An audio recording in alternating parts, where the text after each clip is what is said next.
Hola a todos y a todas. Soy Antonio Alba y esta actividad de Acaronar, que es necesidades de la infancia y adolescencia con discapacidad en acogimiento, la hacemos en colaboración y junto al Teatro Círculo de Benimaclet, que pertenece a la red de oficinas de acogimiento familiar de Acaronar.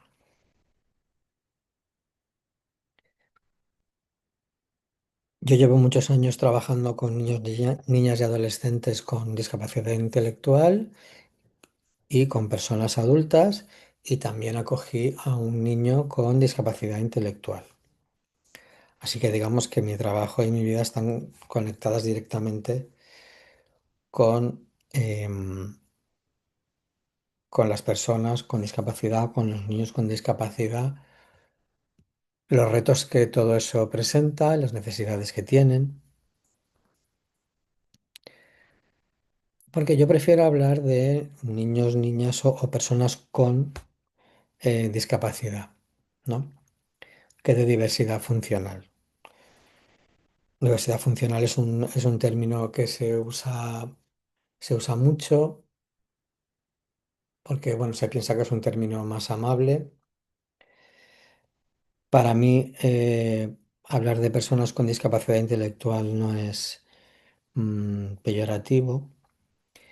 Y bueno, pues es un término al final consensuado a nivel científico, a nivel normativo, si bien es cierto que en algunas podemos encontrar en legislación que que van de la mano. Se habla de personas con discapacidad intelectual, diversidad funcional, ¿no? Pero bueno, yo prefiero seguir lo que comenta el CERMI o plena inclusión cuando hablan de personas con discapacidad intelectual y del desarrollo también por visibilizar, ¿no? Sobre todo el tema de la discapacidad intelectual, ¿verdad? Y a mí para empezar me gustaría em, hablar de la familia, porque no se puede hablar de niños, niñas con discapacidad sin hablar de sus familias o de eh, el concepto de familia, porque es el entorno fundamental donde se van a poder desarrollar de forma integral, donde se van a facilitar el acceso a recursos. Es verdad que el mundo todavía no está preparado para la inclusión real de las personas con discapacidad, aunque existan em, leyes y recursos y apoyos. Y no está preparado porque aún existe estigma, existen estereotipos, existen barreras físicas, cognitivas, creencias erróneas, paternalismo, ¿no? Y bueno, y una familia se tiene que enfrentar a todo eso, además bueno, pues de buscar respuestas, comprensión, diagnósticos, terapias, ayudas, recursos. Y muchas veces todo ello en medio de un proceso de aceptación de la realidad, de ajuste de expectativas, de duelo. Cuando eh, llega o aparece un niño con discapacidad, eso produce un impacto importante en, en la familia, ¿no? Y bueno, hablar de familia es hablar de diversidad familiar. Yo sería esta persona, este chico que está con este niño, familia monoparental de un niño con discapacidad. Lo que decía, como decía, la discapacidad afecta a todos los miembros de la familia, produce un impacto y conlleva, pues muchas veces, hacer cambios, adaptaciones, modificaciones de todo tipo, ¿no? Los niños, niñas o adolescentes que son tutelados no pueden vivir con sus familias de origen por múltiples circunstancias. En algunos casos, estas familias les han dañado, entonces hay que protegerlos y hay que tutelarlos. Por eso es tan importante,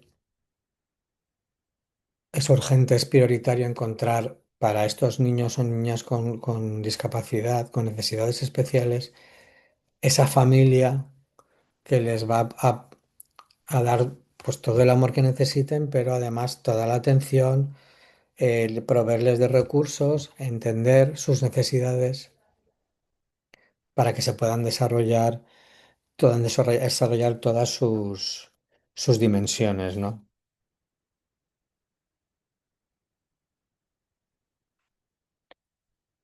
Entonces nos encontramos con que los niños, niñas y adolescentes que entran en el sistema de protección, nos encontramos con una doble vulnerabilidad. Una por tener discapacidad, necesidades especiales, otra por esa historia de negligencia, de maltrato, de abandono que han vivido durante los años que han estado o el tiempo que han estado con su familia de origen, ¿no?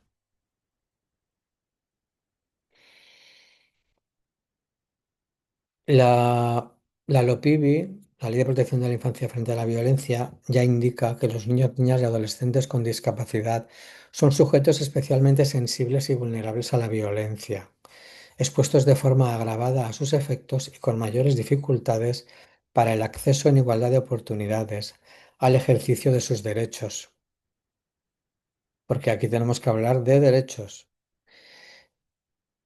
La Convención de los Derechos de las Personas con Discapacidad indica que todos los niños y niñas con discapacidad deben poder gozar plenamente de todos los derechos humanos y libertades fundamentales en igualdad de condiciones de los demás niños y niñas.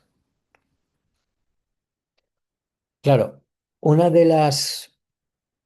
una de las cuestiones, por eso decía prioritario derechos, derecho a crecer en familia para todos los niños, pero para niños y niñas con discapacidad todavía es más fundamental que por las necesidades que presenta, ¿no?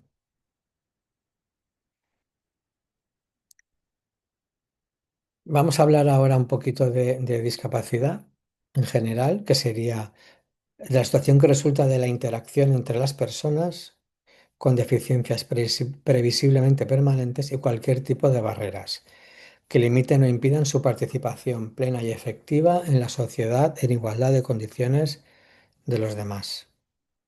Hay barreras, hay dificultad para que los derechos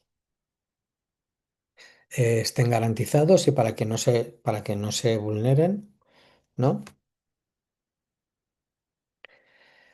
Y aquí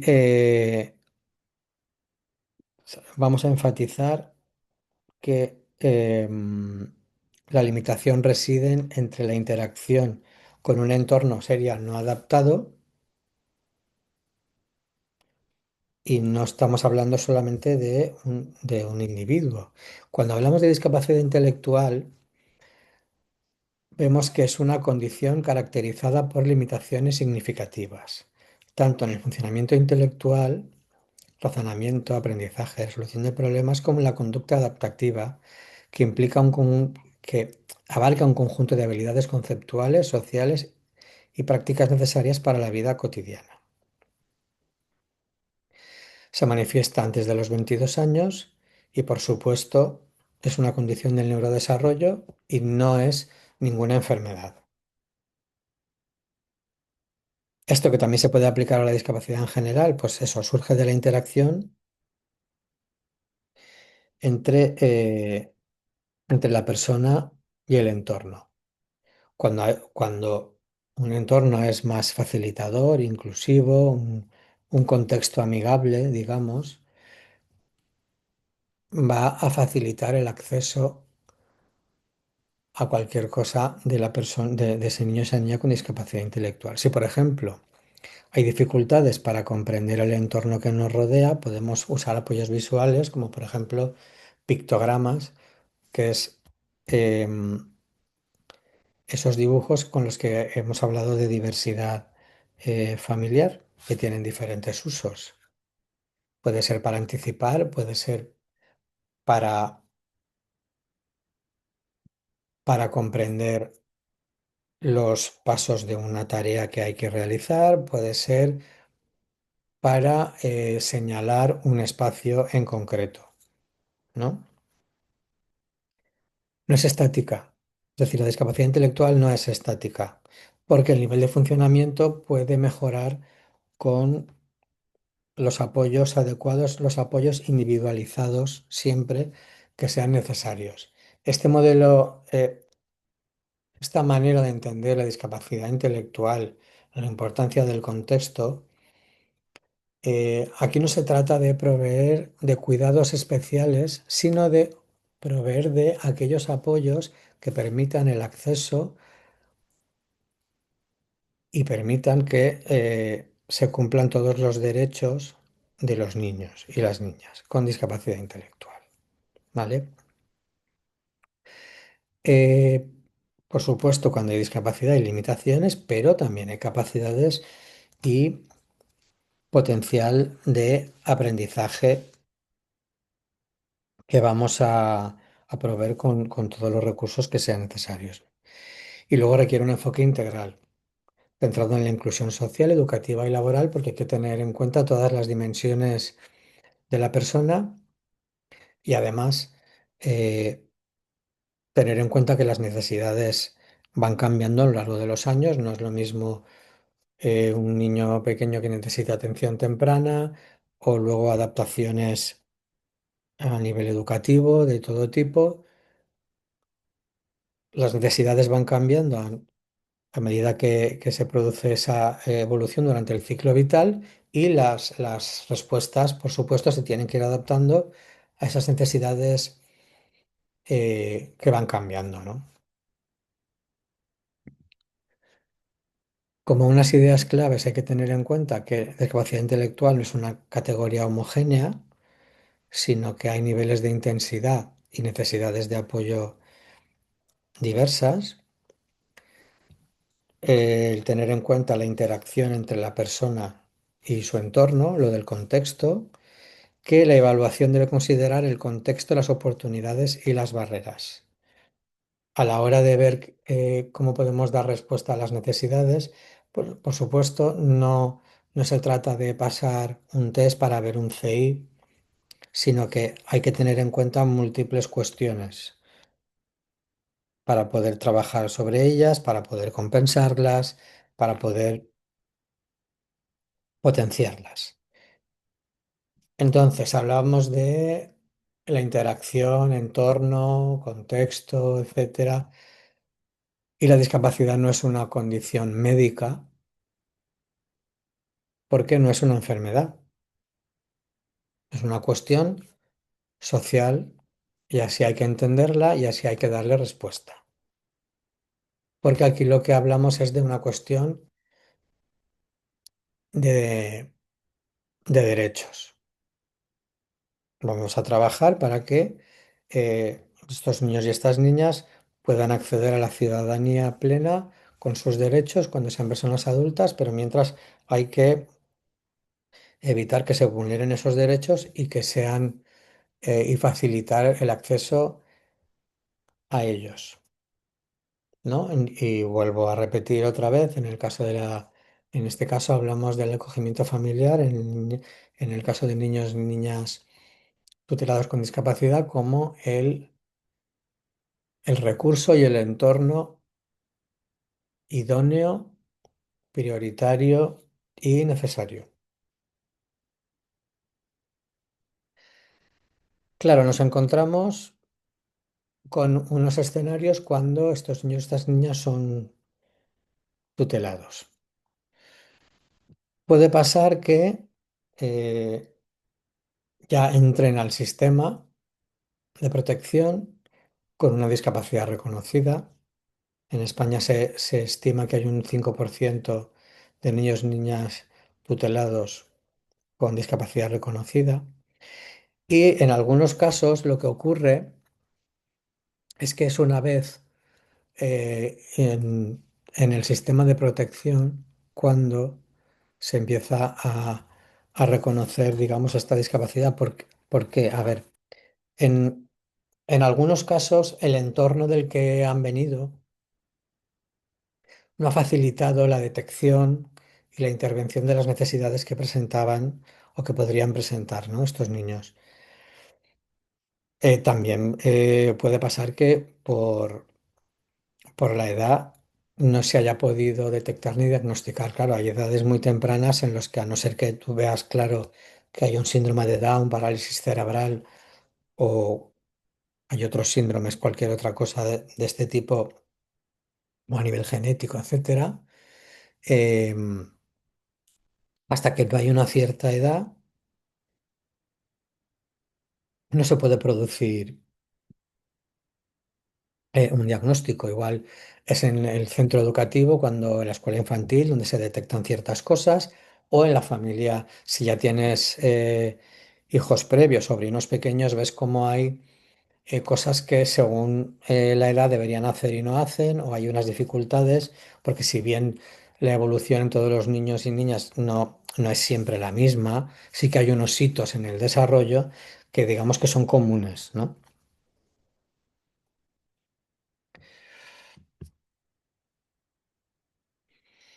Entonces, ¿qué es lo qué es lo que tiene que darse? Tiene que darse una coordinación importantísima entre el sistema educativo sanitario y el sistema de protección. ¿Por qué? Pues para ver qué información tenemos, de dónde venimos, qué antecedentes hay, si ya ha tenido, ha tenido adaptaciones. A nivel sanitario, em, si ha habido contactos con neuropediatría, atención temprana, ¿no? Eso es muy importante. ¿Por qué?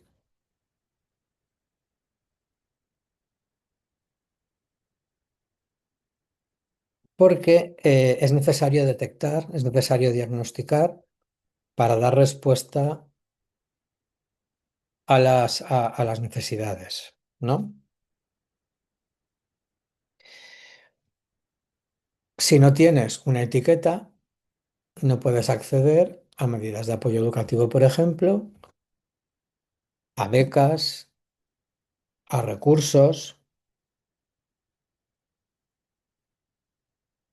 Em, También es importante, si estás en acogimiento, si el niño o la niña está en acogimiento familiar, que la familia comprenda el porqué de esos comportamientos, cuáles son las necesidades reales que tiene, cómo dar, em, cómo dar respuesta a esas necesidades, ¿verdad?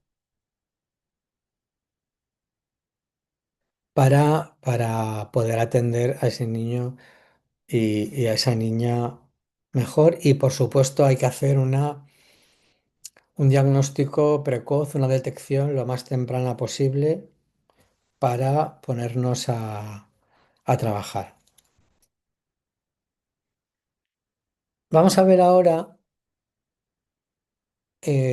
una serie de aspectos que se recogen en un anexo específico que hay para el acogimiento de niños y adolescentes con necesidades especiales. Y es que cuando una persona, una familia, una pareja hace un ofrecimiento para el acogimiento familiar, tú puedes marcar una serie de cuestiones relativas a necesidades especiales, ¿vale? Entonces vamos a ver que no siempre es discapacidad intelectual, pero sí son necesidades especiales. Todos nos encontramos con perdón, discapacidad física o motora, discapacidad sensorial, que puede ser auditiva o visual. Ahí siempre nos vamos a encontrar, digamos, diferentes grados de afectación, claro. En discapacidad intelectual ya hemos visto que también puede haber un trastorno del espectro autista que puede ir acompañado de discapacidad intelectual o no, pero que va a presentar unas necesidades importantes. Síndrome de Down. que suele ir acompañado de discapacidad intelectual y luego el TDAH, la el trastorno de déficit de atención con hiperactividad, también puede ser TDA sin hiperactividad, pero que hay, no tiene por qué presentar discapacidad intelectual, pero sí unas necesidades y luego a veces puede ser secundario a un TEA, a una discapacidad intelectual, ¿de acuerdo?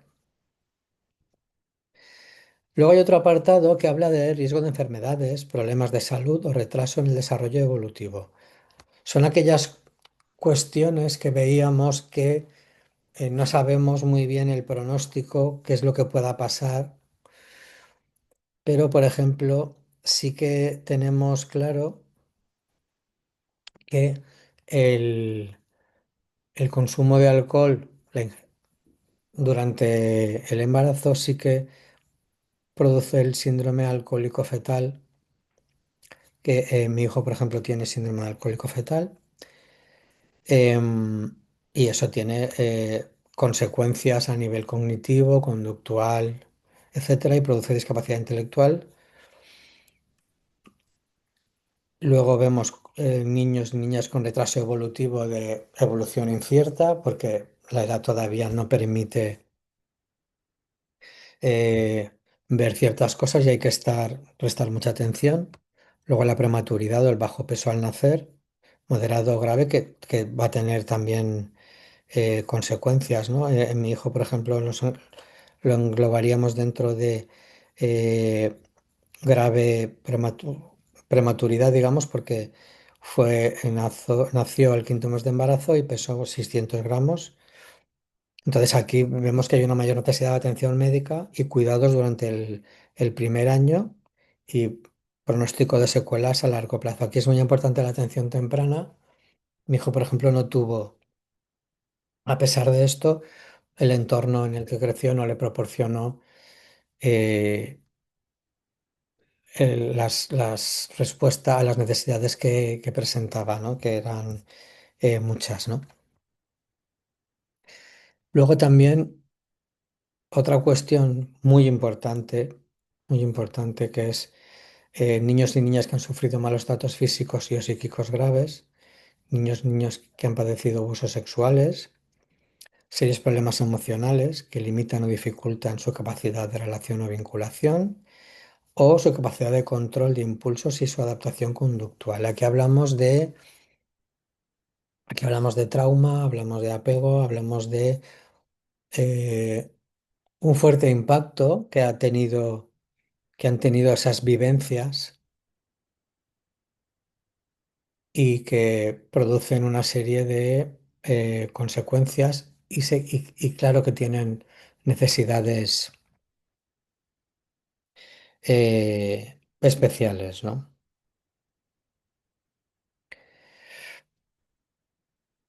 Entonces, ¿qué es lo que hemos estado hablando ahora? Pues podemos hablar de adversidad temprana. He puesto aquí Petales, que es una asociación de adversidad temprana, ¿no?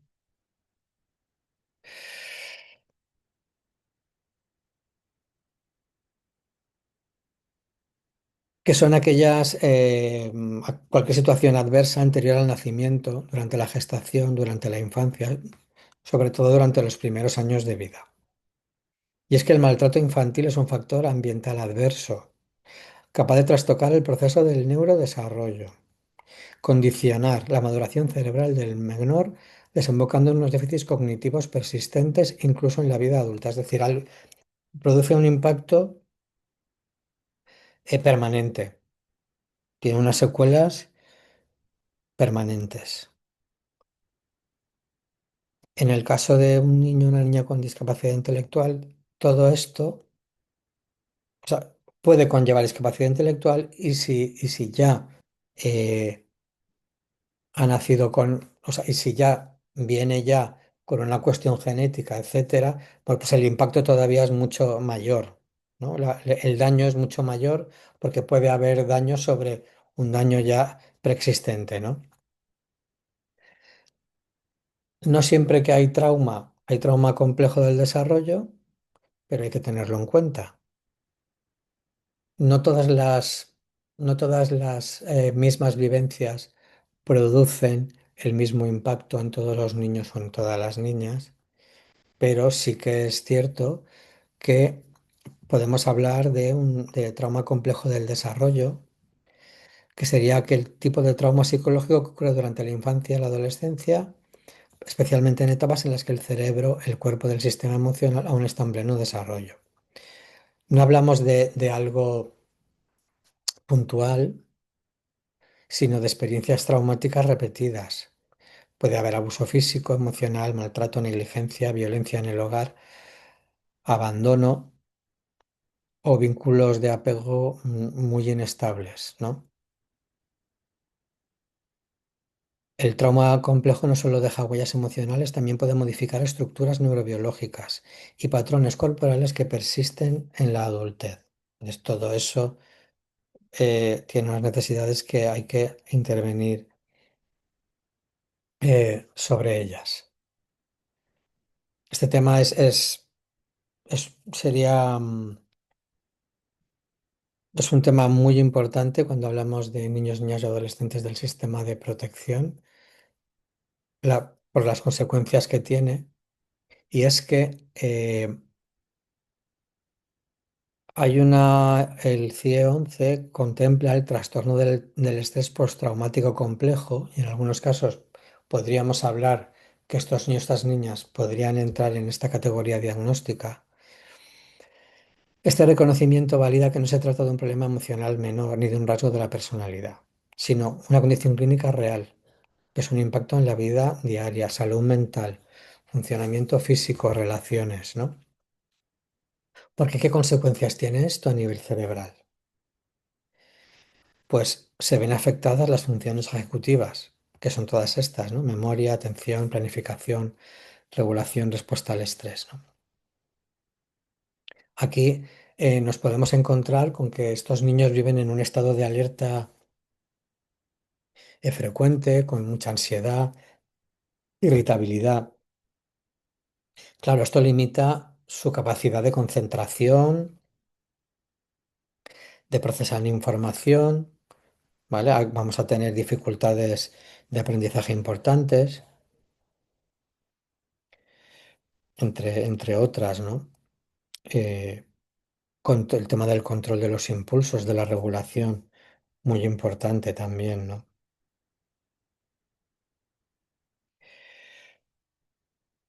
Somatizaciones, consecuencias a nivel corporal. Puede haber, se puede haber una expresión de síntomas físicos, digamos, reales, ¿no?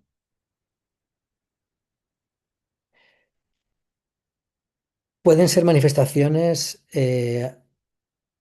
discapacitantes, ¿no? Que limiten la movilidad, la energía, la capacidad de participar a nivel escolar, a nivel social.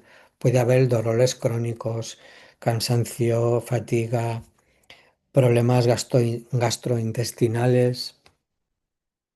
Mi hijo, por ejemplo, estuvo 2 años con un problema bastante importante de un estreñimiento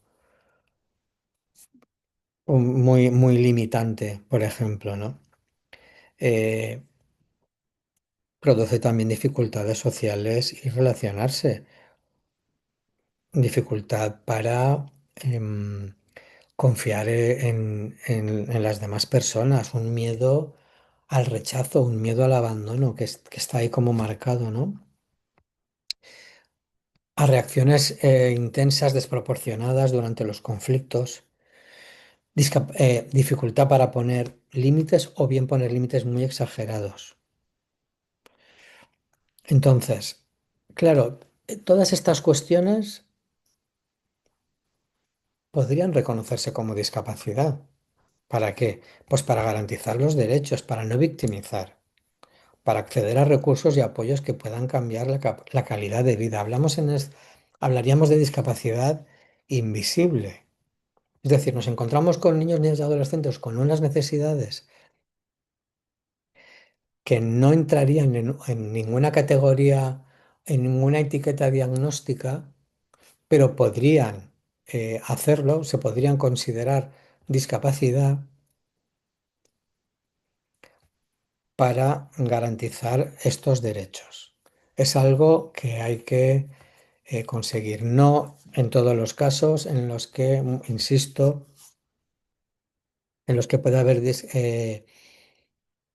adversidad temprana, podremos hablar de trauma complejo del desarrollo, pero hay casos que sí. La cuestión está, como hemos hablado, en esa coordinación que permita una detección, un diagnóstico diferencial y al final es ver qué necesidades hay y darle respuesta. Los niños, niñas y adolescentes con discapacidad en el sistema de protección, si bien hay unas necesidades en cualquier niño o niña con discapacidad intelectual que serían pues, una necesidad de estabilidad afectiva, relación segura, predecible, consistente, necesidad de adultos que comprendan sus ritmos y su estilo cognitivo, intervenciones terapéuticas específicas. Pues logopedia, terapia ocupacional, atención temprana, audición, lenguaje y el aprendizaje de actividades de la vida diaria como higiene, vestido, para ser, para facilitar su autonomía, ¿verdad? Pero nos podemos encontrar con unas necesidades específicas cuando hablamos de los menores, de los niños y adolescentes que están en el sistema de protección. Hablábamos antes, vínculo seguro y continuidad afectiva. Aquí importante, eh, un recurso estable, acogimiento familiar y o acogimiento especializado en el caso que lo requiera, porque necesitamos proveer la mayor estabilidad y continuidad posible. Luego, intervenciones que contemplen el trauma, porque tiene que haber, tenemos que entender qué es lo que pasa, qué respuestas hay que dar. Entonces, tiene que haber formación en trauma y apego en todos los profesionales que intervienen y capacitar también a las familias para poder contemplar y poder intervenir, eh, dar todos los apoyos necesarios, pero también desde este paradigma o paraguas del trauma y el apego, que al final va a estar todo interconectado y tenemos que trabajar sobre todo ello, ¿de acuerdo? Por supuesto, la coordinación entre los diferentes sistemas que comentábamos antes para que el sistema educativo sanitario y el de protección pues den las respuestas necesarias.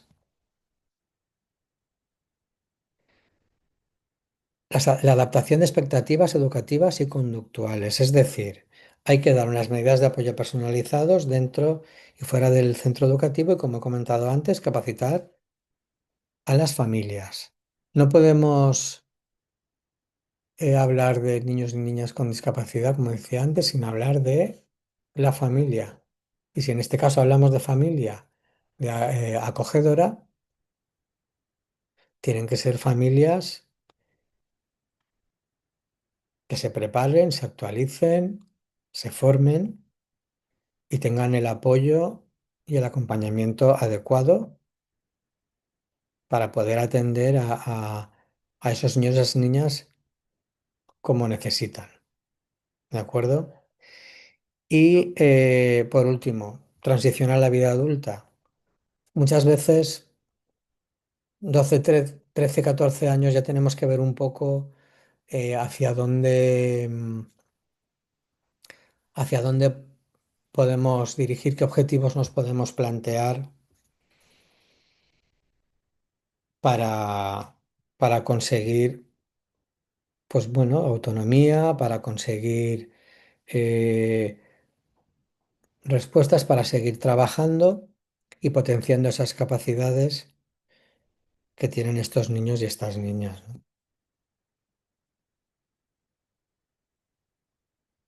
Los apoyos que vamos a proveer no va a ser, no van a ser para normalizar, porque no hay nada que normalizar, sino para maximizar competencias y calidad de vida. La intervención es siempre, tiene que ser siempre individualizada y el niño o niña adolescente junto con la familia está en el centro de todo. ¿Por qué? Pues porque todas las medidas que se tomen, todas las decisiones que se tomen, hay siempre que escuchar al niño, a la niña y a la familia en la que se encuentra. em, y habrá que facilitar a ese niño o a esa niña la expresión de sus deseos, de sus necesidades, de la forma que haga falta, pero tienen que ser partícipes de su propia vida lo máximo posible.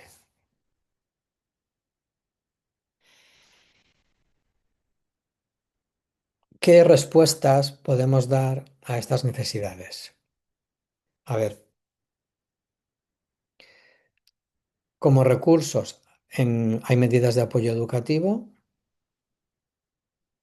en el centro al que acuda ese niño o esa niña, atención temprana si hablamos de niños más pequeñitos, hasta 6 años, persona de apoyo terapéutico infantil. Esta es una figura que es un recurso que está en la ley de dependencia. Si conseguimos, si tenemos un grado 2 de dependencia del niño o de la niña, esa persona de apoyo terapéutico infantil em, es un recurso que va a acompañar a ese niño o esa niña al centro educativo, en casa, etcétera. Mi hijo, por ejemplo, tiene esta persona de apoyo terapéutico infantil. Luego, bueno, pues un ocio adaptado, inclusivo, deporte también adaptado, deporte inclusivo, que tenga en cuenta todas las características, todas las necesidades de estos niños y de estas niñas. También el acceso a reeducación pedagógica y becas del Ministerio para necesidades de apoyo educativo a la que se tiene acceso. Cuando sea necesario, intervención, acompañamiento psicológico y también podemos tener en cuenta que puede ser necesario el acceso a salud mental para llevar un control, para si es necesario el apoyo farmacológico, que en algunos casos puede ser necesario, ¿no? Importante. Luego salud mental, eh, coordinación importante con en el sistema educativo. Bueno, lo que decíamos, ¿no? Todo tiene que estar interconectado, todos los recursos deben estar interconectados para facilitar el desarrollo, el intercambio de información, de todo lo que tenga que ver con ese niño o esa niña y por supuesto esa familia, porque al final son recursos de apoyo para el niño o niña, pero eh, también para la familia, porque la familia necesita poder desempeñar ese rol de la mejor manera posible, ¿no? Aquí cuestiones clave que creo que es importante que nos quedemos, que por supuesto está la inclusión real de estos niños, niñas y adolescentes que en el caso del sistema de protección pasaría primero por el acogimiento familiar. Hay que tener en cuenta la importancia de los apoyos, tener en cuenta que hay una diversidad clara, que hay que atenderla, individualizar todas las cuestiones relativas, todas las decisiones, todos los apoyos, el aprendizaje. Vamos a potenciar todas esas capacidades de la mejor manera posible y todo ello enfocado a los derechos, que son unos derechos que ya han sido, que fueron vulnerados y que tenemos que garantizar. Y a ver, y para terminar, claro, lo que decía, el derecho fundamental, derecho a crecer en familia, el acceso y para que tengan el acogimiento familiar y luego la familia acogedora que tenga todos los recursos, el acceso a todos los recursos, todo el acompañamiento, la capacitación imprescindible para poder atender a ese niño o a esa niña tan vulnerable de la mejor manera posible, comprendiendo sus necesidades, dar respuesta a sus afectos y facilitar su desarrollo integral.